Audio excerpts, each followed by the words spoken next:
Assalamualaikum warahmatullahi wabarakatuh. Jumpa lagi dengan channel Belajar dari Sejarah. Pada kesempatan kali ini saya akan menyampaikan materi kelas 8 MTS ya, atau Madrasah Sanawiyah, khususnya MTS Yasta Bunter yang di mana tempat saya mengajar. Untuk materi sekarang yaitu jejak peradaban dinasti Abbasiyah. Terlebih dahulu marilah kita berdoa kepada Allah Subhanahu wa taala agar senantiasa kita diberikan kesehatan, diberikan kemudahan di dalam belajar, dan semoga Allah Subhanahu wa taala mencabut pandemi ini cepat berlalu agar sama-sama siswa maupun guru belajar lagi di ruang kelas seperti yang telah lalu. Nah, untuk memahami jejak peradaban dinasti Abbasiyah ini itu berdiri abad ke-8 sampai abad ke-13. Atau tepatnya berdiri mulai 750 Masehi sampai 1258 Masehi. Nah, untuk memahami lebih jelasnya dinasti Abbasiyah serta peradabannya, ada beberapa hal yang perlu diperhatikan. Pertama, tentu kita akan membahas dinasti sebelumnya yang pernah berjaya menguasai dunia Islam, bahkan menjadi negara superpower di dunia, yaitu dinasti Umayyah. Nah, yang pertama kita akan bahas dulu yaitu keruntuhan dinasti Umayyah. Kemudian kita akan membahas proses berdirinya dinasti Abbasiyah, dan yang ketiga adalah silsilah khalifah dinasti Abbasiyah. Baik. Yang pertama yaitu keruntuhan dinasti Umayyah. Nah, dinasti Umayyah itu merupakan dinasti sebelum dinasti Abbasiyah. Nah, dinasti Umayyah didirikan oleh Muawiyah bin Abi Sufyan sepeninggal khalifah keempat, Khulafaur Rasyidin yang keempat, yaitu Ali bin Abi Thalib. Nah, di situ mengalami transisi pemerintahan dari Ali ke Umayyah. Nah, dinasti Umayyah yang didirikan oleh Muawiyah bin Abi Sufyan. Kalau kita pernah belajar di kelas 7, tentu kita sering mendengar kata Abu Sufyan. Nah, Abu Sufyan itu masih kerabat Nabi yang merupakan kepala suku. Nah, kebetulan juga Muawiyah bin Abi Sufyan itu juga sahabat Nabi, anaknya Abu Sufyan yang merupakan kepala suku Quraisy, ya, suku terbesar yang ada di Mekah dan di sekitaran Mekah. Nah, setelah mengalami konflik dengan Ali bin Abi Thalib sehingga terbunuhnya Ali bin Abi Thalib dan mengalami masa transisi pemerintahan kepada Hasan, kemudian Muawiyah mengambil alih kendali dan memindahkan ibu kotanya dari Madinah Al-Munawwarah ke Damaskus. Nah, bagaimana sampai dinasti Umayyah itu runtuh? Dinasti Umayyah memiliki khalifah sebanyak 14 khalifah yang dipimpin oleh 14 khalifah, lebih kurang 90 tahun, kemudian mengalami kemunduran setelah eranya Hisham, ya, Khalifah Hisham. Nah, dan yang terakhir adalah Khalifah Marwan, ya, merupakan khalifah yang terakhir atau khalifah yang ke-14 dari dinasti Umayyah itu. Nah, mengapa sampai mengalami kemunduran dari kejayaan, ya, sehingga dunia Islam itu setelah runtuhnya kekuasaan Persia, ya, Romawi masih tetap berdiri. Nah, setelah Romawi itu ada dunia Islam. Nah, dunia Islam itu dipimpin oleh dinasti Umayyah yang merupakan kelanjutan dari Khulafaur Rasyidin.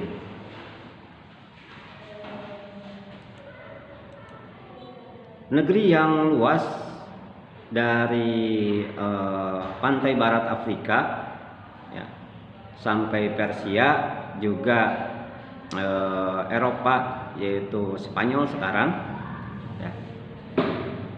Dengan negeri yang begitu luas, beragamnya suku, bahasa, dan budaya yang berbeda-beda, nah itu menimbulkan konflik.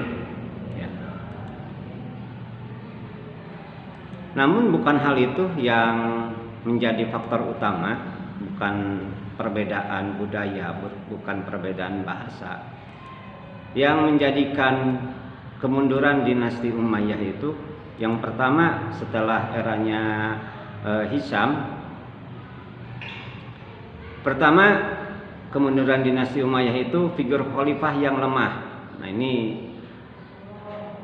khalifahnya yang tidak memiliki kapasitas untuk menjadi seorang khalifah atau menjadi seorang kepala negara atau kepala pemerintahan. Yang kedua, mekanisme pengangkatan khalifah. Nah, jadi tidak ada namanya mekanisme pengangkatan khalifah, sehingga menimbulkan banyak konflik di antara para pewaris, ya. Antara anak khalifah, saudaranya khalifah, atau anak-anaknya yang lain, atau pamannya, atau sepupu-sepupunya. Nah, ini menimbulkan konflik di dinasti Umayyah, sehingga terjadilah perebutan kekuasaan. Yang ketiga adalah pemindahan ibu kota dari Madinah ke Damaskus. Damaskus itu merupakan wilayah, tadinya merupakan di wilayah Romawi. Adat dan kebiasaan orang-orang Romawi itu dipakai oleh para pembesar dinasti Umayyah. Nah, ini baik itu cara berpakaian, baik itu cara penampilan, baik itu kebiasaan-kebiasaannya mereka tiru, sehingga para ulama atau masyarakat biasa tidak setuju, apalagi mengadakan pesta-pesta yang bisa menghabiskan begitu banyak anggaran atau kas negara. Selanjutnya, para ulama merasa kecewa terhadap penguasa. Ya, ulama itu merasa kecewa karena diasingkan. Mereka tidak diikut campurkan di dalam pemerintahan maupun dalam pengambil keputusan, hanya sebagai simbol atau upacara-upacara keagamaan. Nah, ini sangat berbahaya sekali kalau para ulama atau pemimpin pemimpin otoritas agama, mau itu agama Islam maupun agama-agama lain, tidak dilibatkan. Ya, hanya kegiatan-kegiatan keagamaan saja atau ritual saja yang diundang. Yang kelima yaitu pertentangan keras sejak lama antara suku Arab Utara dan Arab Selatan. Lalu selanjutnya adalah ketidakpuasan pemeluk Islam non-Arab. Nah, antara orang Arab dan orang non-Arab, Islam non-Arab itu dinomorduakan. Jadi yang pertama itu dinasti Umayyah itu mengutamakan suku, terutama suku Quraisy. Yang kedua adalah Arab, orang Arab non suku Quraisy. Yang ketiga adalah orang Islam bukan Arab. Nah, yang keempat orang kafir atau non muslim yang tinggal di wilayah dinasti Umayyah. Terutama orang Islam non Arab disebut Mawali. Nah, dari Mawali ini mereka ada perbedaan antara orang Islam Arab dan orang Islam non Arab. Biasanya kalau orang Islam Arab itu dipanggil nama bapaknya, Muhammad bin Abdullah. Nah itu contohnya, mereka panggil bin Abdullah saja, ya. Seperti Pangeran Arab, putra mahkota Arab Saudi sekarang disebutnya Muhammad bin Salman, ya. Itu kalau misalnya dia orang Indonesia dipanggil Al-Indonesi. Nah itu. Jadi disebutnya Mawali. Makanya sampai kebiasaan itu sampai sekarang dipakai. Contohnya ada Ustadz Al-Buguri, ya, Al-Garuti, ya, Al-Indonesi. Nah itu mereka memanggilnya nama tempat kalau untuk orang Islam non Arab. Selanjutnya, latar belakang terbentuknya Daulah Bani Umayyah tidak terlepas konflik, ya, antara keluarga Umayyah, ya, dengan keluarga Ali bin Abi Thalib. Nah, karena setelah terbunuhnya Husain, ya, dalam peristiwa Karbala, kemudian Hasan dipaksa untuk mengundurkan diri menjadi khalifah dan Muawiyah naik jadi khalifah. Nah, di antara kelompok tersebut, pengikut Ali maupun keluarga Ali itu selalu menentang kebijakan-kebijakan atau yang dikeluarkan oleh pemerintah, terutama pemerintahan dinasti Umayyah. Karena dalam pikiran mereka bahwa dinasti Umayyah itu merebut dari kekuasaan keluarga Ali. Nah itu, apalagi nasabnya cukup dekat karena Ali itu sepupu Nabi, ya, sahabat Nabi, juga istri Ali itu putri Nabi Muhammad SAW itu sendiri. Nah, mereka menganggap bahwa Hasan itu